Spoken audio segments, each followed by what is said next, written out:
Welcome to FT Markets. Ukraine is in the midst of a deep financial crisis as the country struggles with the ramifications of Crimea's annexation by Moscow and war with pro-Russian separatists in the east. Western backers have offered a rescue plan, but it depends on the agreement of Ukraine's creditors, one of whom happens to be Russia. With me to discuss this is Vadim Khramov, Ukraine chief economist at Bank of America Merrill Lynch. Vadim, thank you so much for joining us. Thank you for having me. So if we can put this crisis into context, first of all, Ukraine has been having problems for quite a while now, hasn't it? Where would you say this started? If you go back a little bit in the history and think about the revolution that took place in the beginning of the last year, Ukraine has massive imbalances even before that. A large current account deficit, large fiscal deficit, and reserves going to $5 billion, basically saying. That's why the foreign package, the IMF package, was extremely necessary for the new government to move forward. So if we can just go back a little bit, though, and say we have a new government that was set up quite recently. What happened to the old government? Well, there was a revolution that was clearly change. So the old government is not in place anymore. The new government is completely new people. Ukraine also has had parliamentary elections last year and presidential elections last year as well. So they have the new president, the new government, and the new parliament. Most of the parliament is new as well. And in our view, the change that took place in the government is really dramatical from what was a few years ago.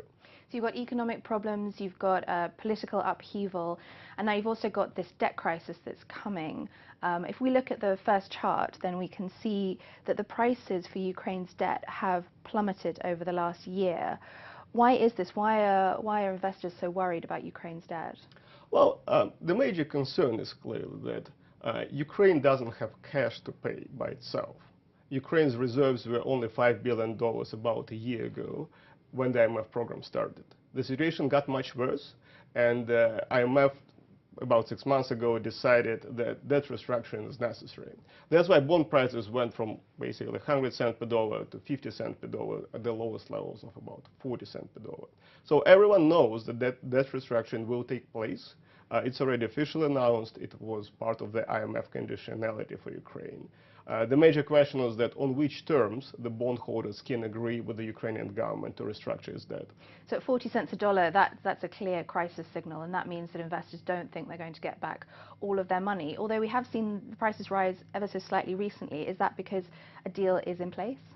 I wouldn't say so. Clearly, we know that negotiations started recently, principal-to-principal negotiations between a committee of bondholders that has about 70% of Ukraine tradable bonds and the government and the IMF. They started last week.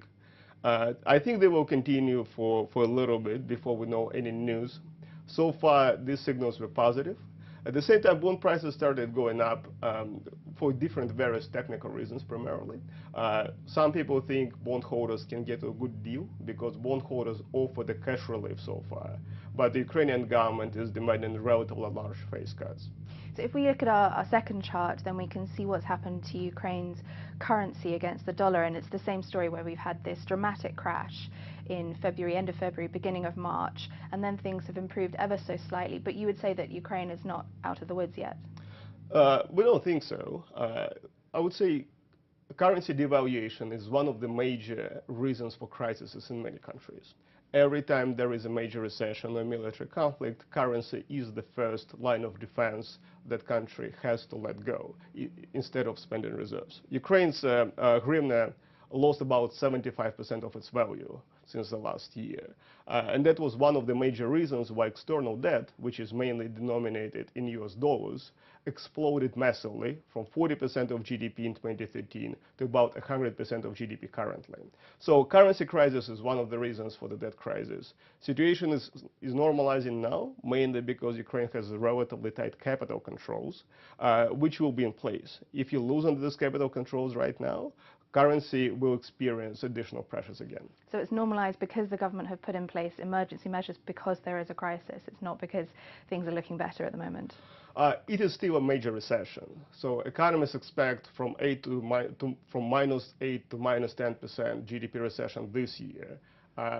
IMF is supporting capital controls. IMF is providing financing to the government as well to buy, for example, gas from Europe and from Russia and to provide basic necessary needs. At the same time, crisis is not over. Ukraine is in the middle of the economic crisis and also in the middle of the debt crisis because negotiations are ongoing. Vadim Khramov, thank you so much. So while all the headlines are still on Greece, Europe's other debt crisis is still ongoing.